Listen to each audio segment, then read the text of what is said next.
हरे कृष्णा। तो आज हम लीला पुरुषोत्तम भगवान श्री कृष्ण पुस्तक से अध्याय 28 प्रारंभ करने जा रहे हैं। वरुण पाश से नंद महाराज की मुक्ति। गोवर्धन उत्सव प्रतिपदा के दिन संपन्न हुआ। तत्पश्चात 7 दिनों तक इंद्र द्वारा मूसलाधार वर्षा तथा उपल वृष्टि होती रही। शुक्ल पक्ष की नमी मिट जाने पर दशमी को इंद्र ने कृष्ण की पूजा की और सारा मामला संतोष पूर्वक तय हो गया। फिर एकादशी आई। महाराज नंद ने दिन भर एकादशी व्रत रखा और द्वादशी को बड़े प्रातः वे यमुना नदी में स्नान करने गए। वे नदी के गहरे जल में घुस गए, जहां वरुण देव के दासों ने उन्हें बंदी बना लिया। वे उन्हें लेकर वरुण के पास पहुंचे और उन पर गलत समय में स्नान करने का आरोप लगाया। ज्योतिष गणना के अनुसार जिस समय नंद ने जल में प्रवेश किया था वह आसुरी था। बात यह थी कि नंद महाराज सूर्योदय से पूर्व स्नान कर लेना चाहते थे, किंतु वे जाने कैसे कुछ जल्द चले गए, जिससे अशुभ समय में स्नान हुआ। अतः वे बंदी बना लिए गए। जब वरुण के दास नंद महाराज को पकड़कर चले गए तो उनके साथी चिल्ला चिल्लाकर कृष्ण बलराम को बुलाने लगे। वे तुरंत समझ गए कि नंद महाराज वरुण द्वारा ले जाए गए हैं। अतः वे वरुण के धाम पहुंचे। वृंदावन के वासी जो भगवान के शुद्ध भक्त है और श्री भगवान ही जिनके आश्रय हैं, बच्चों की तरह रक्षा के लिए कृष्ण की पुकार करने लगे। वरुण देव ने कृष्ण तथा बलराम का स्वागत करते हुए कहा, हे भगवान, आपके आने से मैं इस समय भौतिक दृष्टि से परास्त हो गया। यद्यपि मैं जल के सारे कोश का स्वामी हूँ, किंतु मैं जानता हूँ कि इनके होने से जीवन सार्थक नहीं होता। इस क्षण आपका दर्शन करने से मेरा जीवन धन्य हो गया, क्योंकि अब आगे भौतिक शरीर मुझे धारण नहीं करना पड़ेगा। अतः हे स्वामी, हे भगवान, हे परम ब्रह्म तथा जन जन के परमात्मा, मैं आपको नमस्कार करता हूँ। आप परम दिव्य पुरुष हैं। आप पर प्रकृति का प्रभाव पड़ने की कोई संभावना नहीं है। मुझे खेद है कि मूर्खतावश यह न जानने के कारण कि क्या करणीय है और क्या नहीं, मैंने भूल से आपके पिता नंद महाराज को बंदी बना लिया है। अतः मैं आपसे अपने दासों के प्रति अपराध के लिए क्षमा प्रार्थी हूँ। मैं सोच रहा हूँ कि मुझे दर्शन देने की यह आपकी ही योजना थी। हे कृष्ण, हे गोविंद, मुझ पर कृपा करें। आपके पिता यह रहे, आप इन्हें ले जा सकते हैं। इस प्रकार भगवान श्री कृष्ण ने अपने पिता को छुड़ाया और उनके मित्रों के समक्ष लाकर परम हर्षोल्लास सहित प्रस्तुत किया। नंद महाराज विस्मित थे कि परम ऐश्वर्यवान होते हुए भी उस देवता ने कृष्ण का इतना सम्मान किया। यह नंद के लिए विस्मयजनक था और वे अत्यंत आश्चर्यपूर्वक अपने मित्रों तथा संबंधियों से इस घटना का वर्णन करने लगे। यद्यपि कृष्ण सचमुच इतनी आश्चर्यजनक रीति से कार्य कर रहे थे, तो भी नंद महाराज तथा माता यशोदा यह ना सोच पाए कि वे श्री भगवान हैं। वे उन्हें सदैव अपना लाडला पुत्र समझते रहे। अतः नंद महाराज ने इस तथ्य को स्वीकार नहीं किया कि वरुण ने कृष्ण की इसलिए पूजा की क्योंकि वे श्री भगवान थे। वे तो यह मानकर चल रहे थे कि इतना आश्चर्यजनक बालक होने के कारण वरुण तक ने कृष्ण का सम्मान किया। नंद महाराज के सारे गवाल मित्र यह जानने के लिए उत्सुक थे कि क्या सचमुच कृष्ण श्री भगवान है और क्या वे उन्हें मोक्ष देने जा रहे हैं। जब वे इस प्रकार परस्पर मंत्रणा कर रहे थे तो कृष्ण उनके मन की बात समझ गए। अतः उन्होंने उन सबको आध्यात्मिक जगत में उनके भाग्य के प्रति आश्वस्त करने के उद्देश्य से उन्हें आध्यात्मिक आकाश का दर्शन कराया। साधारणतः सामान्य व्यक्ति इस जगत के कठोर श्रम के में लगे रहते हैं और उन्हें इतनी कोई सूचना नहीं रहती कि इस लोक के परे भी कोई अन्य लोक है, जिसे चिदाकाश कहते हैं, जहाँ जीवन शाश्वत, आनंदमय तथा ज्ञान से पूर्ण रहता है। जैसा कि भगवत गीता में वर्णित है कि जो वैकुंठ को जाता है वह फिर इस जन्म मृत्यु वाले जगत में लौटकर नहीं आता। भगवान कृष्ण सदैव बद्ध जीव को यह सूचित करने के लिए उत्सुक रहते हैं कि इस भौतिक आकाश के परे या असंख्य ब्रह्मांडों के परे अत्यंत दूरी पर चिदाकाश या दिव्याकाश लोक है। निसंदेह कृष्ण प्रत्येक बद्ध जीव पर अत्यंत दयालु है किंतु जैसा कि भगवत गीता में कहा गया है, वे भक्तों के प्रति विशेष कृपा करते हैं।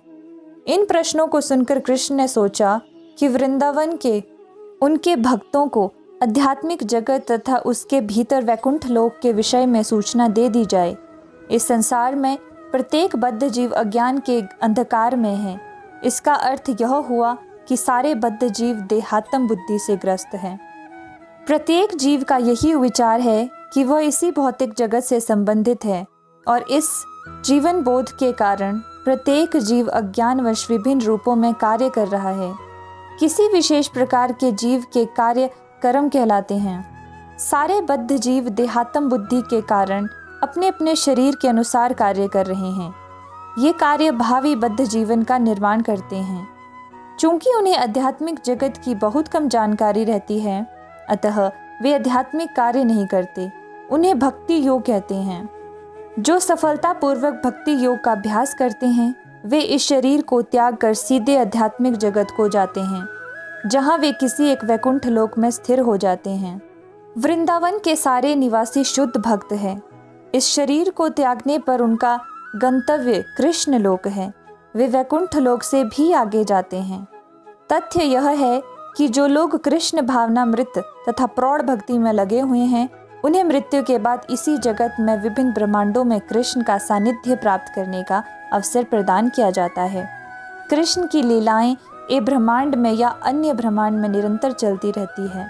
जिस प्रकार इस पृथ्वीलोक में सूर्य कई स्थानों से होकर गुजरता है, उसी प्रकार कृष्ण लीला भी इस वैकुंठ में, ब्रह्मांड में या अन्य ब्रह्मांड में चलती रहती है। वे प्रौढ़ भक्त जिन्होंने कृष्ण भक्ति को पूर्ण रूप से संपन्न किया है, तुरंत उस ब्रह्मांड को भेज दिए जाते हैं जहाँ कृष्ण प्रकट होते हैं। उस ब्रह्मांड में भक्तों को कृष्ण के सानिध्य का प्रत्यक्ष अवसर प्राप्त होता है। यह अभ्यास चलता रहता है।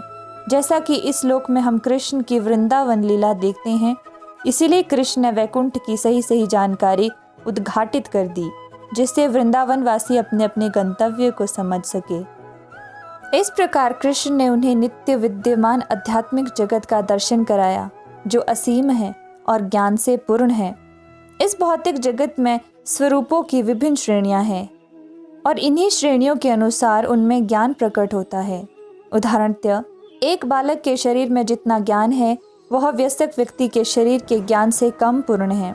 सर्वत्र जीवों में विभिन्न श्रेणियां हैं, चाहे जलचर हो, वृक्ष हो, कीड़े मकोड़े हों, पक्षी हो या सभ्य तथा असभ्य मनुष्य हो।